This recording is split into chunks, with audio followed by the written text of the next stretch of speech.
왜 어떤 사람과의 대화는 술술 풀리고 어떤 사람과 얘기하면 꽉 막힌 듯 답답할까?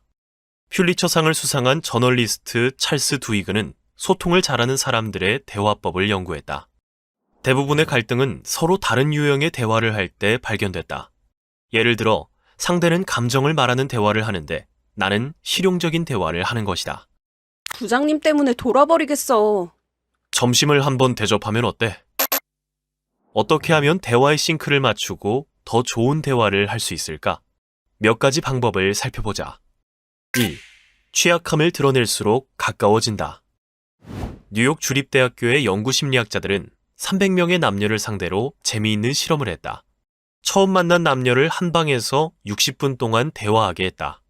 이들은 서로 모르는 사람들이 단시간에 친구가 될 수 있는지 알고 싶었다. 서로에게 하는 질문 목록은 연구자들이 미리 선별했다. 사소한 것에서부터 심오한 것까지 다양한 내용이었다. 대화가 끝난 후 참가자들은 각자 집으로 돌아갔다.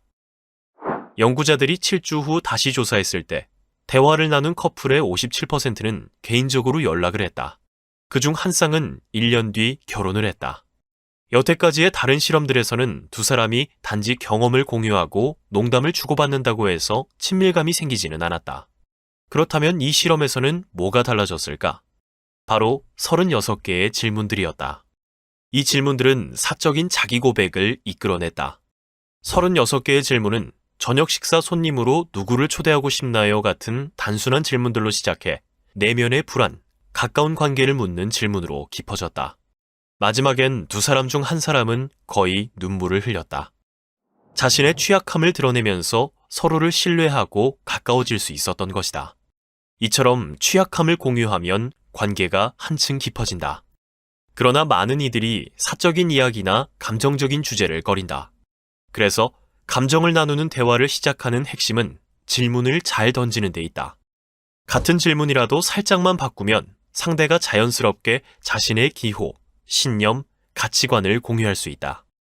상대와 가까워지고 싶다면 상대가 중요시하는 가치, 경험과 변화의 순간을 물어라. 사실을 묻지 말고 어떻게 생각하고 느끼는지 물어라. 상대가 자신의 치부나 약점을 드러내면 내 것도 함께 밝혀라. 그러면 더 깊은 관계로 이어질 수 있다. 2. 불행한 부부와 행복한 부부의 결정적인 차이. 왜 어떤 부부는 수많은 위기를 겪으면서도 행복한 결혼 생활을 유지하고 어떤 부부는 서로 소울메이트라고 확신했지만 결국 불행해질까? 한 연구진은 부부들의 말다툼에 대해 연구했다. 행복한 부부든 불행한 부부든 싸우는 이유나 갈등을 해결하는 방식에는 큰 차이가 없었다. 연구진이 발견한 한 가지 사실은 많은 부부가 주도권을 놓고 다툰다는 것이었다. 제 남편은 항상 저를 통제하고 싶어 해요. 제 뜻대로 선택하고 싶은데 아내가 자기 마음대로 하고 싶어 해요. 그러나 행복한 부부와 불행한 부부는 주도권을 주장하는 방식이 달랐다. 먼저 불행한 부부는 상대를 통제하려고 했다.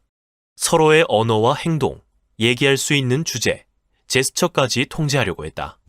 제발 잔소리 좀 그만해. 행동 통제, 나한테 그런 말투로 얘기하지 마. 언어 통제. 그 얘긴 꺼내지도 마. 얘기할 수 있는 주제 통제, 한 번만 더 그런 식으로 쳐다보면 나가버린다. 제스처 통제. 반면 행복한 부부는 상대가 아닌 자기 자신과 환경, 갈등 그 자체를 통제하는 데 집중했다. 감정이 격해지면 일기를 쓰며 마음을 가라앉히거나 심호흡을 하며 먼저 자기 자신을 통제하려 했다. 또 환경을 통제하는 데 집중했다. 피곤하고 예민한 밤에 싸우기보다는 다음날 오전으로 대화를 미루는 경향이 있었다. 갈등의 경계를 통제하는 경향도 보였다. 다투더라도 그것이 다른 싸움으로 번지지 않게 최대한 싸움의 영역을 확장하지 않는 것이다. 반면 불행한 부부는 문제를 다른 영역으로 확장시켰다. 어제 설거지를 하지 않아서 시작된 싸움이 집안일 분담과 신세 한탄으로까지 확장되는 것이다. 왜 집안일은 항상 내 차지인 거야? 당신이랑 결혼해서 내 인생이 꼬였어. 행복한 부부가 문제를 다른 영역까지 확장하지 않고 문제가 된 사건에 대해서만 말하는 것과 대조되는 모습이다. 결국 부부 사이 갈등이 생겼을 때는 자신과 환경, 갈등의 경계를 통제하는 것에 집중하고 부부가 함께 통제할 수 있는 것을 찾아야 한다. 두 사람 모두 자신이 통제하고 있다고 느낄 때 갈등은 한결 쉽게 사라진다. 3. 상대를 특정 집단으로 묶지 않는다.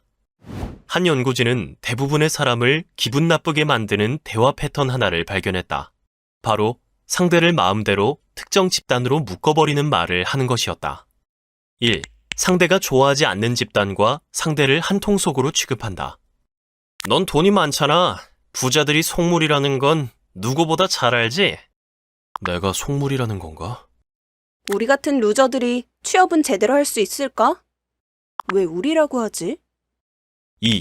상대가 속해 있다고 생각하는 집단에서 상대를 제외한다. 육아 진짜 힘들지 않니? 애 둘은 완전히 다른 세계야. 넌 애가 하나라서 모를 거야. 왜 모른다고 생각하지? 이런 생각들이 간접적으로 표현될 때도 있다. 물론 넌 아니지만 그 지역 사람들은 이기주의가 심해. 물론 넌 열심히 하지만 영업부 대부분은 일을 잘 안 하더라. 표현이 어떻든 결과는 같다. 대화는 실패한다. 이런 말을 들으면 정체성이 공격받았다는 생각에 기분이 상하며 방어적으로 변한다. 심리학에서는 이것을 정체성 위협이라고 한다. 상대 마음대로 내가 전혀 동일시하지 않는 집단에 나를 포함시키거나 내가 정당하게 속해 있다고 생각하는 집단에서 나를 배제하면 극도의 불편함을 느끼게 되는 것이다. 정체성 위협은 대체로 일반화 때문에 발생한다. 일반화는 우리를 1차원적으로 만들고 저마다 가진 복잡한 정체성을 배제해버린다. 어떤 면에서는 일치하는 두 사람이 어떤 부분에서는 전혀 다른 생각을 가질 수 있다는 걸 이해할 때 비로소 대화가 통하기 시작한다. 원하는 모든 것을 얻어내는 대화의 기술, 대화의 힘.